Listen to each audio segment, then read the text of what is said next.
yet another edition of Expressions. I have with me Dr. Subramanian Swamy, one of my favorite guests, and one who always leaves us more enlightened and entertained as well, I think, than we began. He's written a remarkable book. I'm not an expert in this area, but I can tell you that anyone who reads this will find very pragmatic advice, which can easily be followed by India's policymakers and politicians. So we'll talk a little about what it says and why it needs to be followed. It's Himalayan Challenge, India, China, and the Quest for Peace. And it's by someone who clearly has, and I love this picture. I hope you can see this. It's Dr. Swamy as a very young man in 1981 with Deng Xiaoping. We'll perhaps begin this conversation with that really historic meeting. But Dr. Swamy, welcome to Expressions for the New Indian Express. Thank you so much for being with us. And talk a little about your understanding of China, which I'm happy to note began with a challenge from your wife that you should learn Mandarin. So, yay! Well done for all the women in the Swamy household. Yeah, actually, I was a mathematical economist in Harvard as a student for PhD. Right. And worked with two of the most famous economists, Nobel laureates, of course. Yeah. One is Simon Kuznets and the other is Paul Samuelson. Right. Samuelson is regarded as the Einstein of economics. Absolutely. And I did a joint paper with Paul Samuelson, which only 5 students of his thousands and thousands of students, the only person I had the privilege of being his joint author. And so I was already very famous by the time I finished my PhD and in the field of economics as a mathematical economist. But I was seduced into studying China, so to speak, by 2 things. One was John Fairbank, whom I have thanked in your book, yes, yeah. Book, who's the doyen and dean and the father of China studies in the United States. And the entire Harvard Department for Chinese Studies was developed by him. I mean, he's regarded like Aurobindo or Swami Vivekananda in our religion. Okay. So therefore, he came to know about me, and he tried to persuade me. He said, we have no Indians who are studying China. And it was about 2 years after 1962. And he said, you are the right person for it. I hesitated. And I said, I'll think about it. In the meantime, the girl I was to marry later, she had just arrived to study for her degree in mathematics at Harvard.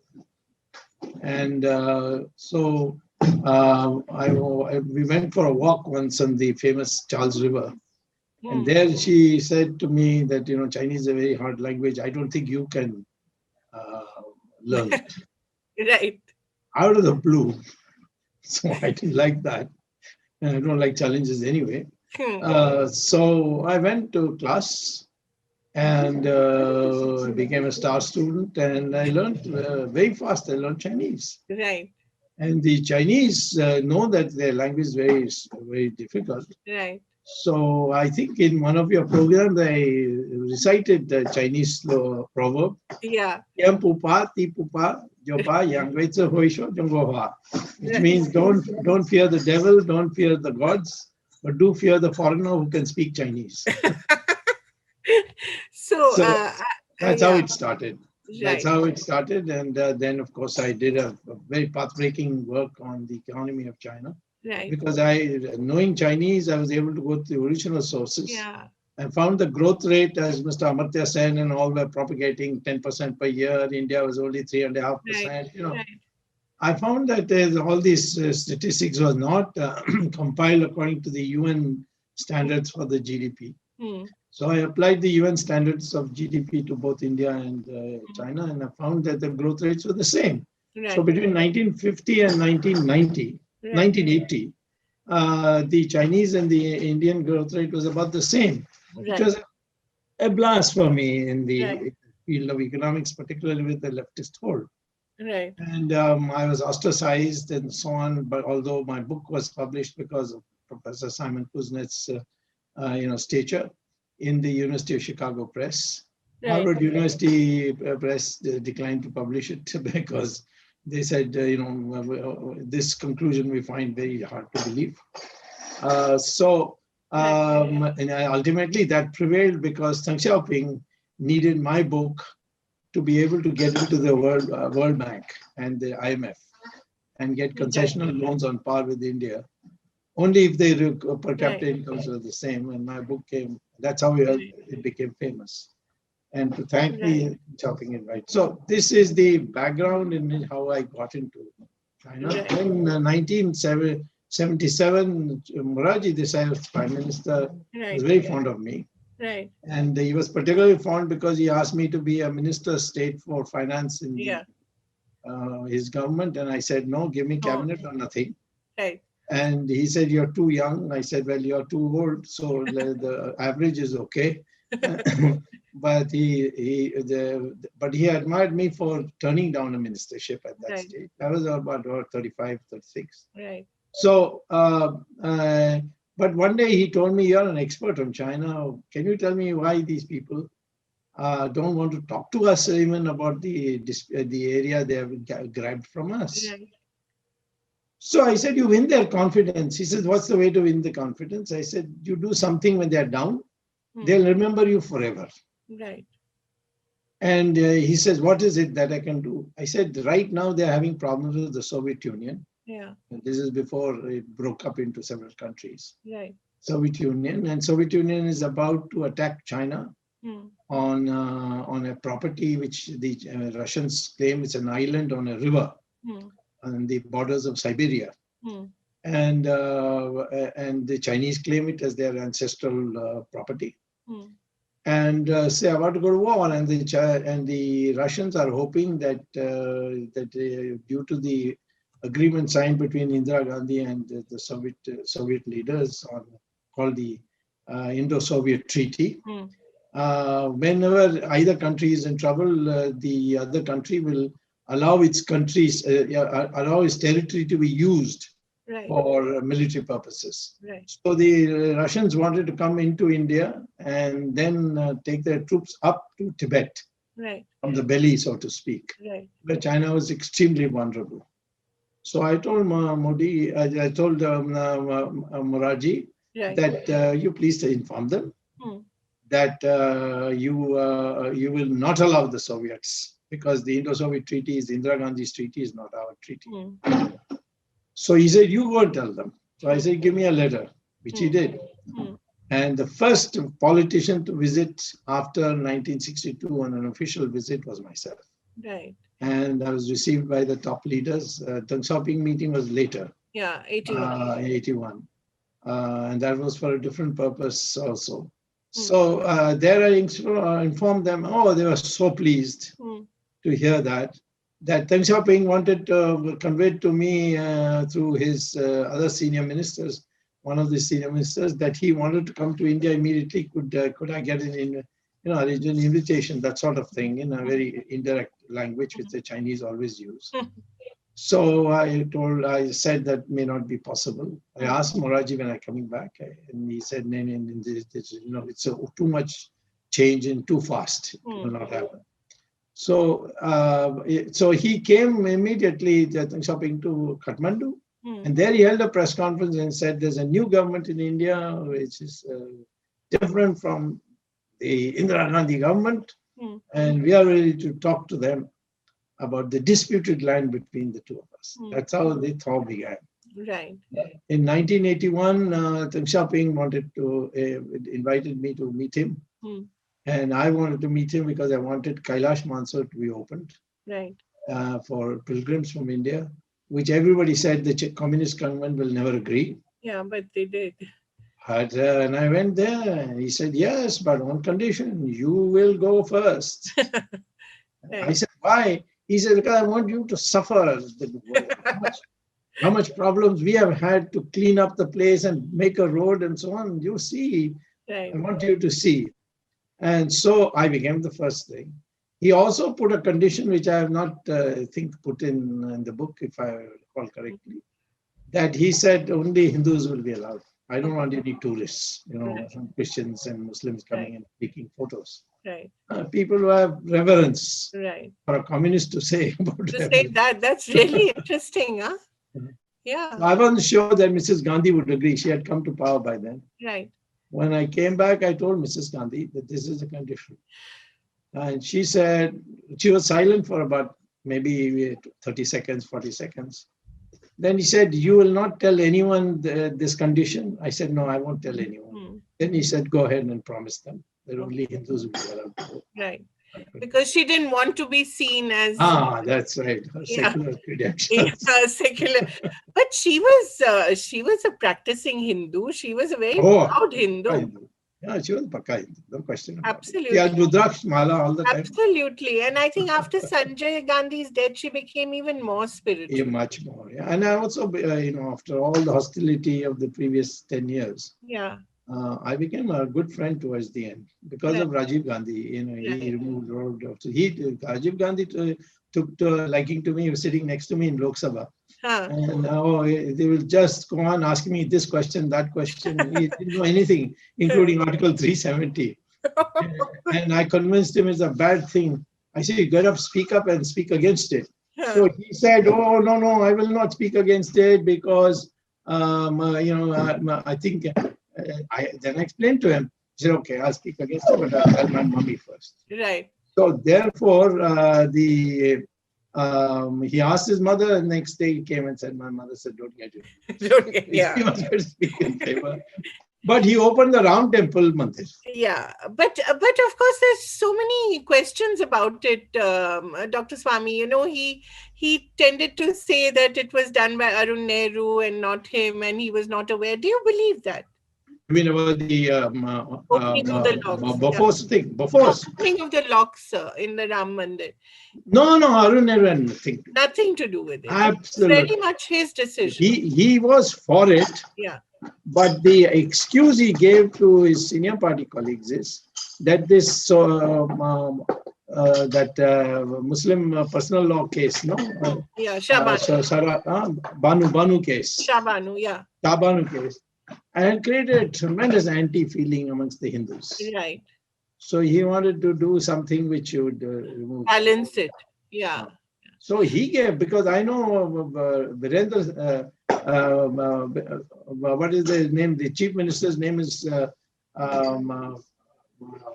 the Congress party in UP. He himself told me that we did it because we wanted to subdue that anti-Hindu feeling. Right. So it was done for that. No, Arun Nehru had nothing to do. He was a gas bag. But also he had a historic meeting. We'll talk a little about your meeting with Deng. But Rajiv had a historic meeting with Deng as well. Yeah. That famous in 88. Yes. And by the way, he asked me to accompany him. Right. Did you? And I'll tell you what happened. 2 days before he was to depart, everything was fake. People, all the officials came and they said this protocol, that protocol. Then 2 days before, he called me up and said, Swamy, I don't think I take you in this meeting. I said, it's up to you, because you wanted it. I guess agreed. It's up to you. No, next meeting we'll go together. Later on, I found that MJ Akbar was a Congress MP at that time. Yeah, from Bihar. And the word had got around that Swamy is accompanying Rajiv Gandhi. Right. So he went to Rajiv Gandhi and said, what are you doing? The moment he lands, the Chinese will only look at him, not at you. You look terrible. Right. So that is what killed it. Then I confronted MJ Akbar and asked him, did you do this? He said, yes, he's my leader and you will, you're nothing to do with our party and you would have outclassed him. Right.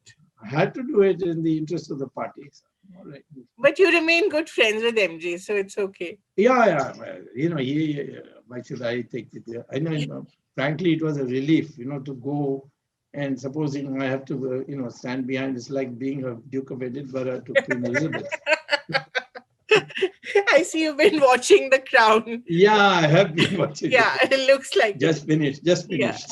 Fantastic. This season has been really quite fantastic. So, talk a little about the 81 meeting with Deng Xiaoping. It Yeah. was really quite historic, wasn't it?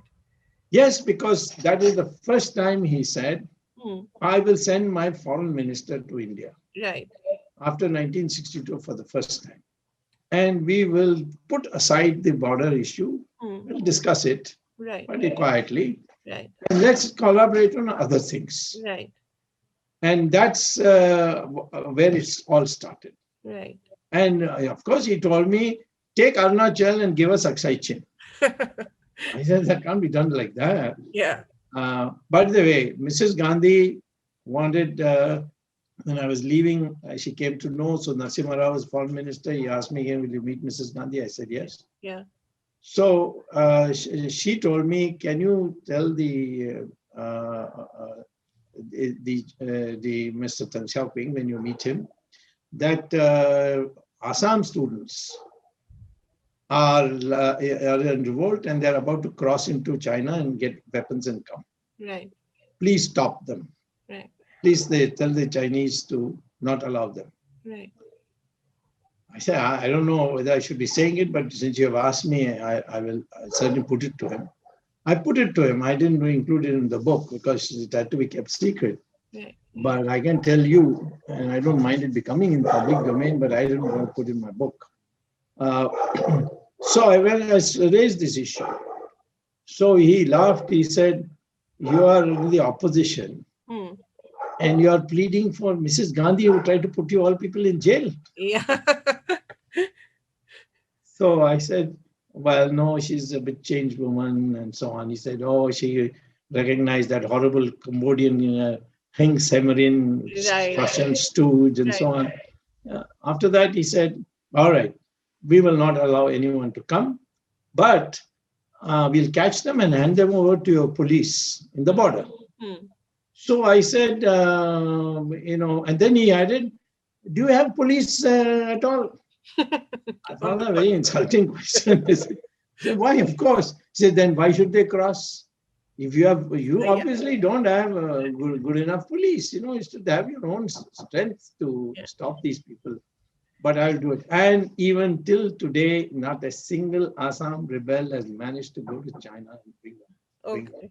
Fascinating. So this is something which which I have not mentioned, but so that is the Chinese character. Right. They like you, they'll go any length to accommodate. Right. Right. They become suspicious of you. They will be the most diabolical set of people. This is Chinese character. Right. And you've put that across really well in the book as well. And, you've given three options. I'll just read them out. Yes. And, you've said we can have a compact with China in the 21st century. Yes. We can participate in projects to contain China. And we can be part of a global time, or we could be part of a global triumvirate of India, US, China. And you've tended to, and at the end of the book, you have really argued for a new look at China, a new sort of cooperation with China. Yes. So how do we come to this point? Because at the moment, as you've said throughout the book, we suffer from this horrible ambivalence, Yes.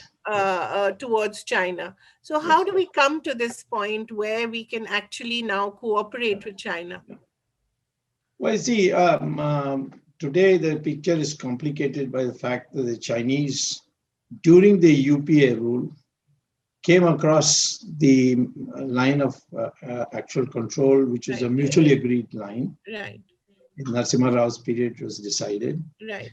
Came across, and over a period of 5-6 years, I think 2006 to 2013, about 7 years, they occupied anywhere between 2,000 square kilometers and 8,000 square kilometers. And they occupied that part, which is called Depsang, and which is very close to the Karakoram Pass. So it's a strategic area. Right. So over the years, they built, during the UPA period, they built these controlments, everything. So they are today in possession of Depsang. Right. And some parts of that lake, Pannong Lake. Right. Now, Modi and Xi Jinping have had 18 meetings. Yes. And I've been asking publicly and privately too, what did you know this or not? Right. That during the UPA period, the Chinese had already occupied 2,000 to 8,000 square kilometers. Right. And did you raise it with Xi Jinping? Right. All I've got is silence. Right. Now, even today, Modi doesn't name China Right. anywhere. Right. Aggressors, nothing. Yeah. Yeah. Only Rajnath has picked up nerve to say it. Yeah. Am I taunting him once or twice in my meetings with him? So I think this is a crucial thing for Chinese psychology. Right. Are you going to buckle? Right. If you're going to buckle, then you are contemptuous. Right. You will never be able to deal with them again. Right. So my prescription is limit your attention to China only to the border question. Right. They've crossed the border, they must get back. Right. Don't bother about Tibet. Right. And I've argued Tibet was never with you. There were, even the Dalai Lama, the present Dalai Lama, you can go and ask him. Yeah. He had to be approved by the Beijing government in 1940, February 22nd, 1940. Right. Chiang Kai-shek's government went and put a ring on his finger. Right. That all Dalai Lamas got that approval from Beijing. So the suzerainty part had been all through Karnataka. The only thing that Jawaharlal Nehru did was he declared it to be sovereignty. Sovereign, yeah. Okay, and finished off their autonomy. Yeah. And Vajpayee went one step forward and allowed the partition of Tibet. Tibet is now three-fourths has been merged with neighboring states of Tibet. Right. And only 1/4 remains. So now, what is the point in raising Tibet? What is the point in raising Taiwan? What is the point in raising Hong Kong? You got a problem. The Chinese have forcibly occupied, clandestinely occupied your territory. Prove it to them that as far as this border is concerned, we are in an advantageous position, you are in a disadvantaged position. Thrash them, kick them out if they don't go the. Once you do that, it will be easier to have a compact with China after a period of healing. And sir, you've also made the point that the PLA is vastly overestimated. Yeah, it is not as, yeah. This terrain is concerned there. Galwan is an example. Yes. Our chaps climbed up mountains barehanded. They killed 3 times the number they killed of ours. Right. They were sitting on top. Right. And Rajnath picked up nerve and told Naravane, who's one of our finest commander-in-chiefs, that, if you're going to deal with China, we must have something of China which they want. So our troops did cross LAC and captured the heights in the Pangong Lake, overlooking the Chinese PLA cantonment. And the Chinese could do nothing about it. So we are definitely far superior, and this is not only now. In 1967, Nathula Pass in Sikkim, we thrashed the Chinese. In Sumdungurongcho Valley of Arunachal, in 1987, we thrashed the Chinese. I asked Rajiv Gandhi at that time, why don't you make it public? He said, no, it'll just provoke them. But it gives us self-confidence in the government. Right. But we did it. Yeah. I will tell you that China cannot ever challenge India on the border areas because of the logistics. They have a long supply route, which can be bombed anytime, right through Tibet, which is a hostile territory. So I think at one stage, we have to tell the whole world, when it comes to military, we know how to defend ourselves. How can you be a defender of all our neighbors if you can't defend yourself? Right. We have this problem of not being the first aggressor. No, we've always. What do you mean? They are the aggressor. They occupied your territory. Right. So we have to say so we are defenders. Yeah. Right. This shyness that the Prime Minister, is showing to name the Chinese as aggressors and order the army go and evict them. You want to take 1 year, you want to take 2 years to prepare. That's another matter. Right. But this is our objective. Tell the Chinese, we'll evict you. if Yeah. you don't go yourself. That is the only way to win respect in China and the world. And the world. You are on par with China. Right. I mean, look at the way Mrs. Gandhi planned the Bangladesh Yeah. offensive. She took her time and she Yeah. told the whole world what Yeah. she was going to do. Yeah. So you're saying let's have something similar with China. Why not? Yeah. But Mrs. Gandhi missed the opportunity to break up Pakistan. That's true. That's true. And you mentioned that as well, the Shimla. That was a complete giveaway by the bureaucrats, I think more it was Sonia Gandhi and a Pakistani woman called Farida Ataullah. Really? Uh, What is the story there? Well, I mean, they were sitting in one Safdarjung Road and telephoning Mrs. Gandhi, and Sonia was threatening Indira Gandhi that she will leave with the children if you don't settle with Pakistan. God, the book on the Gandhis remains to be written by you. I hope you're going to write it. It's a love, hate, love. It's the most complicated relationship, I think. Even more complicated than the one you had with Jayalalitha, which is saying a lot. Oh yeah, Jay is also up and down, up and down. And ultimately, These are stories that you have to write. But sir, I think that's one part. You've said that we have to do this, and we are vastly overestimating the PLA.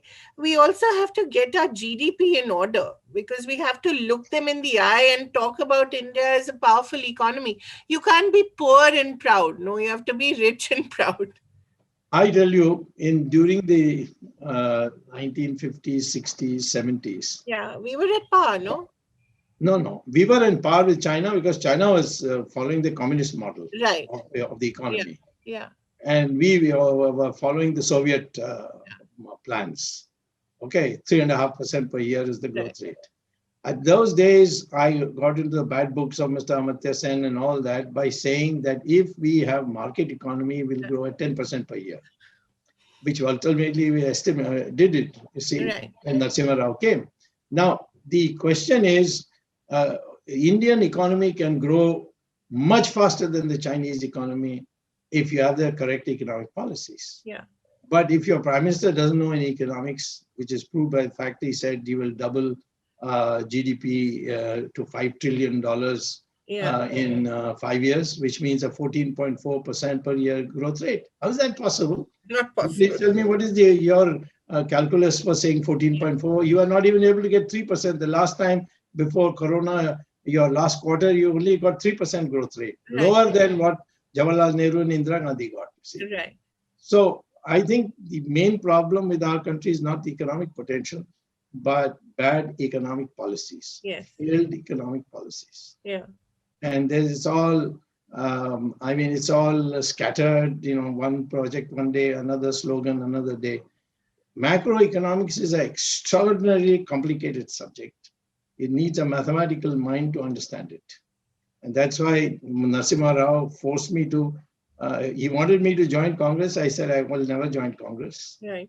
Then he gave me a cabinet rank position, despite my being not an ally of Congress. Yeah. For the WTO matters, and I attended cabinet meetings.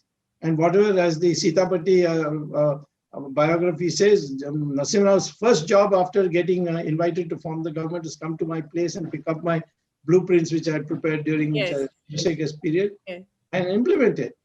So I think Modi doesn't want to listen to me at all. I mean, there's nothing that I have suggested to him he does, because he is self-confident that he knows it all, and he has people who don't have the nerve to stand up to him and tell him, no, this can't be done this way. But they also go on repeating $5 trillion, $5 trillion. When I asked the economic advisor, how can you say this is such rubbish? He said, well, either I lose my job or I repeat this rubbish. Right. Is there no way out? I mean, do you feel that they will not see the light at all? In the economy? Yes. I don't think, there has to be a crash, and then everybody will. Are we headed for one? Huh? Are we headed for one? Oh, yeah. We have been heading since 2016, slowly, and it reached now. Corona is an excuse. Yeah. But we are in a royal mess right now. Right. To turn around, till 2024, which is the year of the election, I don't think we're going to be able to turn it around with this kind of policy. Hmm. See, even today, they don't even know what is the problem. It is demand problem, supply problem. Supply What is the problem. problem? Yeah, they can't tell. All these stimulus packages are only on bank loans being written off. This is not the way. You Hmm. put people money in the hands of the people. Right. Like Trump is saying, $2,000. Exactly. Yeah. You put people. That's demand. You see, Yeah. you build roads Right. because they print money Yeah. and pay them wages. Right. You made the migrant laborers into a miserable lot. I mean, Yeah. I'm very sad to see all that is happening. Right. And Yeah. where you should not show too much rigidity, we are showing rigidity. Where we should show flexibility, This tax, for example, is a mess in India. Hmm. Both GST and this income tax. Income tax. Yeah. Income tax should be abolished. Hmm. You get the amount you are getting from income tax, you get more than that by auctioning 2G spectrum, 3G spectrum. Yeah, 4G exactly. So what you need to look China in the eye is, you're saying you need to develop your economy at a rate that matches them, or right now 10% because you need to catch up with them. And two, you need to show them that you are not going to take their aggression lightly, and you need to in the defend reverse your order. Yes. In the Okay. The reverse order. reverse order. Reverse order. Right. That is, you And do first, you knock them out. knock them out, and then meanwhile you develop your economy and you fix your economy. Yeah. What about the rest of the world? How do we approach the rest of the world? You've also talked about our sort of historical mistake in not sending troops to Afghanistan. Yes. And not filling that vacuum. That again is quite a fascinating argument. Yeah. Could you explain that as Yeah, you see, Karzai, their president for the longest period, after the Taliban was eliminated, Yes. he had come to India. I was invited to a dinner with him, and then he invited me for tea also in Delhi. And he was of the view that the Americans should not come anywhere in this region. Right. Indians are welcome. Right. And we are, on the economic side, we are there in... We are helping them in many ways. Yeah, but that's not enough. Right. They want security. Yeah. Security always comes first. Right. And we can beat the hell out of the Taliban. And Taliban, you see, is going, if they ever get Afghanistan, then Pakistan, Afghanistan become one, and then India is in trouble. Right. And so I have also recommended that we should try to make Baluchistan and Bakhtunistan and Sindh and into independent countries. Right. They are ready for it. Right. Break up Pakistan, take over Afghanistan, not take it over, but help them to stand on their own feet. These are things that we have to do. You can't just sit around and say the whole world should admire me for my, for my abstinence and whatever. Nobody cares for you. Yeah. With the Americans, you can only deal with them if you give them something and take something. Right. If you send troops to Afghanistan and say, okay, you send your troops back home, they'll open the warehouses of their armory and say, take what you want. Exactly. That's the American psychology. Well, we give them lectures, we give them this thing, we are non-aligned. When the Americans wanted an agreement and a treaty, we told them, no, we are a non-aligned nation. Well, non-aligned to what? So this is the problem. We just don't know how to deal with countries according to their psychology. And then the media, strategic alliance happened. Never Modi declared the world leader. And people are not telling him the truth. World leader without a seat in the UN Security Council is not a world leader. Every day, Obama has promised, this man has promised. They are nonsense. They're not going to do it. Till you are a power position, you see. Yeah. And I personally think that I put an incident in the book that Modi wanted me to become president of the BRICS Bank. Yeah, that's right. I refused. I said, why should I go? I left Harvard to come to India. Why should I now go out of India? Which is probably what he wanted me to do. He doesn't know the power of technology. It doesn't matter where they send you, Dr. Swamy, you will be right here. But I just didn't want to go. Why should you? And the Chinese, being my friends, they they informed me, we heard that your government is nominating you. We are all welcome you as a friend, but this is not going to go anywhere. So good. So I told Amit Shah, who invited me to, make a phone call to the PM in his house. I said, I will not make you. Please tell him I will not accept, because the Chinese are going to turn against you. Right. So he says, how do you say that? I said, this is what they have told me. He said, oh, they are jealous of his international reputation. I said, that's not the way the Chinese work. Right. And when they will strike, I can't tell. Yeah. And that's exactly what happened. After 18 meetings, there no communication, nothing. They give you start fighting with you in Galwan Valley. Right. So you can't obviously win them over by sitting with them on a swing and showing them Sabarmati Ashram.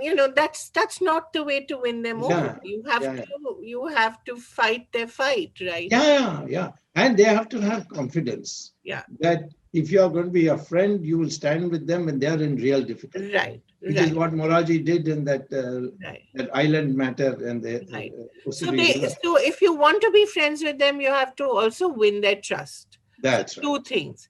So once you're equal with them, you can then be friends. Yes. Yeah. And if you can show that you can hurt them also, like in this, they have a lot to lose if we defeat them and make them go by, evict them across the line of course. control. I mean, China, world power, being defeated on the border will be a huge embarrassment for them. That's right. Right. Correct. So why do we not have a self-confidence in the right things? Why do we have this sort of confidence in the wrong things? See, Hanuman did know his strength. So he had to be constantly told, you can do this. You can jump across and go to Sri Lanka from Rameshwaram, But Hanuman himself didn't know his own strength. Right. So that is the problem with the Indian leadership. They have to be told, but who's going to tell them?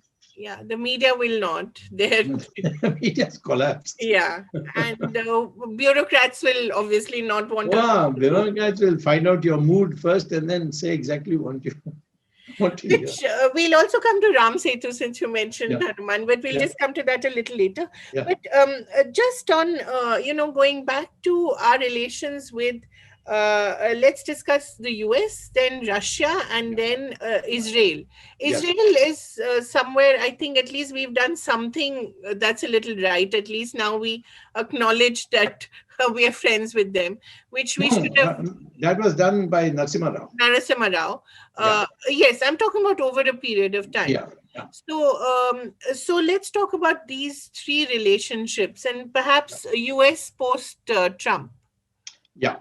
As far as Israel is concerned, it's we have nothing that can make us quarrel unless our stupidity. Yeah. We have no border problem. We have no religious problem. Right. The Jews and the Hindus have respect for each other for centuries. Jews came as refugees to India. We looked after them. Yeah. They themselves say that the only place in the world where there was no anti-Semitism was in India. Right. There's nothing that can spoil the relationship. Right. But they are a country of population maybe 10, 12, 15 million. And they are surrounded by 120 million Arabs. Yes. You see? So India must work out some defense treaty with them. Right. That you will give us your electronics and we will give you our manpower if you ever need it. Right. You seem to be doing all right. Oh, yeah. Your Mossad is a killer thing. Yeah. And now, thanks to Trump, they are getting diplomatic relations in all the Sunni countries, you see. Yeah. So even Turkey is saying that, no, we value our friendship with Israel. So I think the most important thing they need is this fallback position. Right. If one day the Arabs unite and come, India will be there with its manpower to support us. But we still have a little ambivalence because of, the fallback, the blowback on the Muslim population. Do we have What that? now Muslim countries are all having diplomatic relations. With, yeah, exactly. The Indian Muslims never. It was the Soviet Union's influence, Right. which said that this is a stooge country of the United States, so it will mean a passport to, if you make a good relations with Israel, that means United States is also going to be involved in it. Okay. Right. So the Muslims was an excuse used by Mrs. Gandhi. Right. Because I went in 1982 to the invitation of the then Prime Minister Menachem Begin to Israel. And Mrs. Gandhi on the floor of Parliament asked me, please don't go, the world will think, will misunderstanding us. We have a long historic relations with the Arabs and so on. I said, that Right. you have, I don't have. I believe in it. No, your going will be taken as I am supporting you. I said, well, if you can support me, that's very good. But I will not go away. No, there's been a massacre in Shatila, in Lebanon. How will we defend it? All this in Parliament records. And I said, well, there's a massacre in Assam. Now Kali or something. I don't know. Forget what it is. Yeah. There was not. Yeah. Well, there's a huge massacre, and the Congress was blamed. Yeah. And Nelly massacre. Yes. And therefore, I said, there is not a massacre going on. Right. I mean, I will not to go to any country if there's a massacre. Right. So I went. So that gesture, the Jews have never forgotten. Anyway, I had Jewish professors and so on, and they were anyway singing my praise, because even in America, I was all for Israel. So Israel is a country which should be embraced, right, because it is unconditional friendship. So not this sort of coy, again, this coyness that we have. Just anything of Israel we should support. Right. And they will support us also. They have helped us so much on intelligence and dealing with terrorism. As far as the Americans are concerned, they are purely commercial, give and take. The moment you take from an American and not give, then they think you're a rascal. And if you give and not take, then they think you're stupid. And both ways we lose. So you negotiate. I'll do this for you. You do this for you. I'll do Afghanistan for you. You give me all your weapons. Right. So then you have to also see that you don't befriend American enemies like Russia. Right. See, we bought S-400.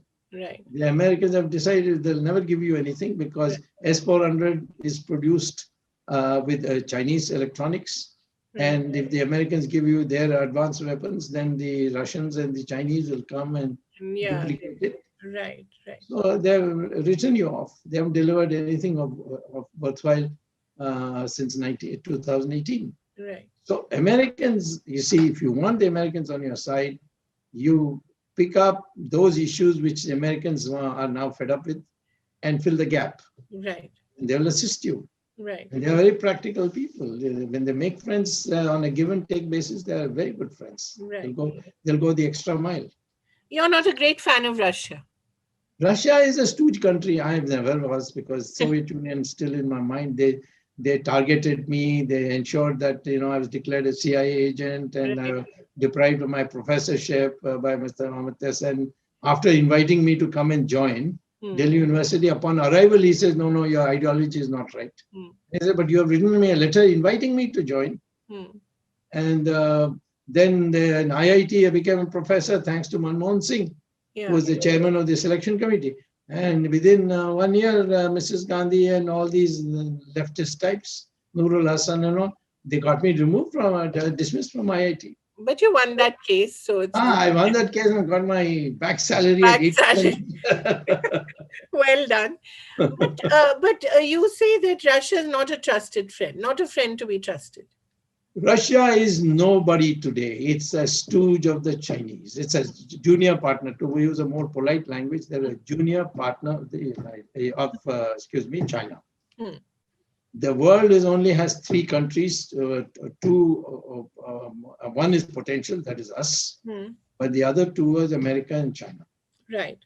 And the Americans and Chinese are practical people. They will have a deal. They may shout at each other, scream at each other, but they'll have a deal. Right. And the Americans have a knee-jerk hatred for Russia, and the Right. Chinese will manage the Russians. Right. So we have this choice. We have good relations with China and deal with America on a give and take On a basis. give and take basis. Just to go back a little to your introduction, where you talk actually of the historic relationship we've had with China and the Sanskritization and Yes. the cultural relationship we've had, Yes. which again has not really been explored or Yes, right. So can we talk a little about that? It's so Yes. fascinating. You go to Dunghan caves in Xinjiang. Right. Identical replication of Ajanta and Ellora there. Right. You go to Fujian province, you'll see Shiva's church actually. Right. You go to Shaolin, there's a board there. Yeah. Here came a monk from India, Yeah. Bodhidharma, Right. taught us what is now called karate. It's Yeah. called wushu in Chinese. Yeah. Which in Chinese characters, when you read in Japanese, it becomes karate. Right. So we were their teachers. Right. This has been documented by a Chinese president of the Beijing University, Hu Shi. Right. Came to Harvard in 1936 and delivered the tricentennial year celebrations of Harvard, and delivered picture topic was Indianization of China. Right. But we Indians don't know, Right. because the British made us look like monkeys. Right. See, that is these are the things we have to. The Chinese and Indians had relations from 700 BC till 1962, not one single conflict. Right. Take Europe, every year, I would say every month, Yeah. they were at war with each other. Right. Till only after World War II, this has been reduced. But even there, we have had this case of Yugoslavia and Serbia. Yeah, and all these they've places. all broken up. Yeah, ethnic wars. So this civilizational pact that we've had, we've not been able to capitalize on it, either we or China. How do we go about repairing that? Is it possible? It is possible, but then you must give you an example from Modi again. Yeah. He had this first meeting on a Jula. Yeah. What did he do next? He went to Japan and then criticized China for trying to grab the islands there. Right. That the Chinese... They don't like that. Not only that, they said, okay, you want duplicity? Then we'll give you 10 times more duplicity. We are the kings of duplicity. Yeah, that's right. They really can be. They're very sharp enemies, but Yeah. And very, very good friends. Look how friendly they are with Pakistan. Yeah. Even when Pakistan is collapsing, maybe they'll take over Pakistan. Yeah, absolutely. But, where does India's relationship with Pakistan stand in all this? Where it doesn't really matter now, does it? No, Pakistan, it doesn't matter. It should be broken up into 4 countries. We broke it into 2. And that's better than 1. Yeah. Because Bangladesh is still okay. Yeah. They do care for what we think and all. And it's a stable country. Pakistan is 4 countries. Baluchi, Pakhtuni, Sindh, and West Pakistan. Are we doing enough through our covert operations there? No. Nothing worth reporting. We have people there. But we could do a lot more. Oh, of course, we should do it openly. Yeah. You just open a human rights center for the Baluchis in Delhi. Yeah. The Americans have opened it in New York. Yeah. But we are afraid to open it in India. Yeah. There's so many Baluchis here. That's right. You see. And the Chinese are scared of the Baluchi Liberation Army. Right. Now they've taken over that Gwadar port completely from Pakistan. Right. Because they say we can't trust you to protect us. Let's end by talking about Ram Setu. I think that's something that you've been fighting for. Yeah. Where do we stand there? The original thing was Mr. Vajpayee to please the DMK partners. Yeah. He decided to build what is called as a ship channel, that is dig the ground under the water, so that ships can, instead of going around Sri Lanka, go through Park Strait, rather Gulf of Mannar and then Park Strait. And they come from Kanyakumari instead of having to go around. Right. Now, that project runs into an obstacle because the Ram Setu which starts from the middle of the ocean, or the waters of one side Gulf of Mannar, the other side Park Strait. Come Rameshwaram, comes to Dhanushkodi, and then from Dhanushkodi, you have Ram Setu going up to Sri Lanka. So the idea that Vajpayee's government and Mr. Jaitley being the shipping minister did was to cut through Ram Setu. And this caused a huge revolt in the RSS and Vishnu Parishad. But they went to the Supreme Court and they argued on religious grounds, and the Supreme Court said, yeah, come on, we are a secular country, don't argue this. They dismissed it. So the Ram Setu was to be blown up by RDX within a week. At that time, Ashok Singhal came to me. I was not in BJP then. I was in Janata Party and very hostile to Mr. Vajpayee. And they told me that you have got to save it, otherwise we Hindus will never be able to lift our face in this country. So I said, there's only 1 week to go. How can I do anything? They said, you have to find some way. Now, you see, I also told him that if Ramchandraji wants me to save Ram Setu, he'll find a way. So I'll give it. I went and just filed a petition. And it came before a judge who was called Mr. Agarwal, Justice Agarwal, who was, he was not a Hinduite or anything, but he was a tough guy. And my petition was before the Chief Justice Balakrishnan, who would have definitely dismissed it. But as Ramchandraji would have it, on the day of my hearing, he was sent by Sonia Gandhi to Mandela's function in South Africa. Okay.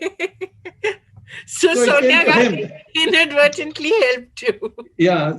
So it came to Agarwal. Okay. So Agarwal asked me, why are you here? I said, I had a petition. He said, well, I don't see it. I said, my petition was before the Chief Justice.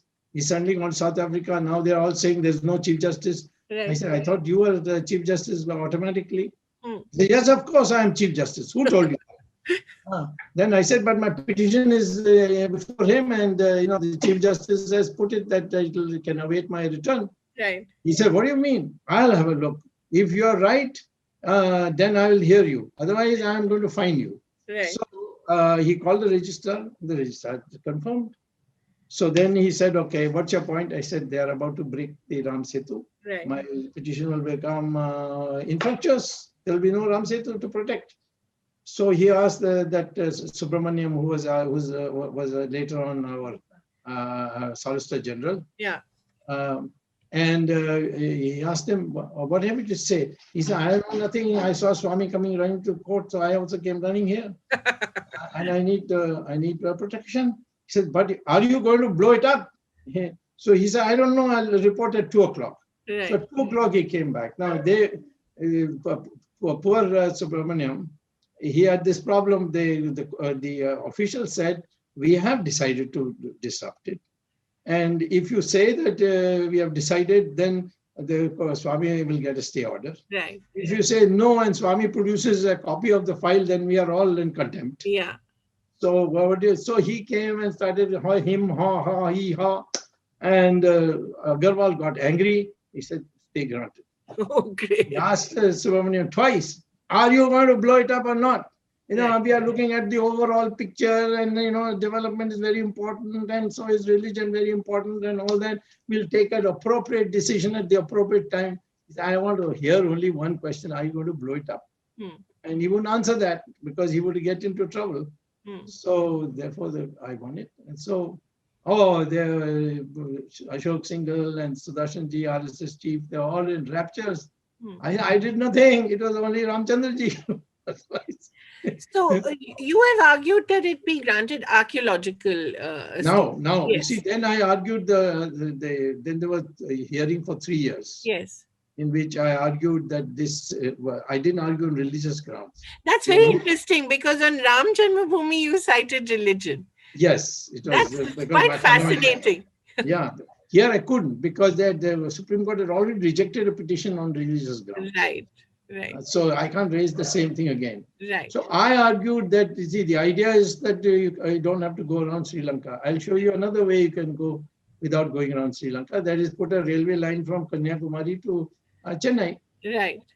And it's cheaper by 600. It's only cost 600 crores. This costs 3,500 crores. Right. So why waste resources? So on that basis, they decide to hear it. Okay. The only religious point came when one of the judges said, Dr. Swamy, does anyone will go to the middle of the ocean to worship? Why are you caricaturing this? Right. I said, Your Lordship, every morning I worship the Lord Surya. Yeah. But I don't go to the sun and come back every day. And he's okay. No point. Right. So I you want the case. argue that Now, it be given now I want it to be declared a national national monument. heritage monument. And there's a criteria for it in the act. There is an act, archaeological act. Yeah, of course. There's a criteria. It fits that criteria. Right. It's more than 100 years old. Yeah. It has been testified by. And it's not a live religious monument. Yeah, They and they don't allow that. It is a monument. It is a heritage because it is part of the Ramayana and Right. so on. But Modi is sitting on the file for the last 5 years. And so I have to go to the Supreme Court.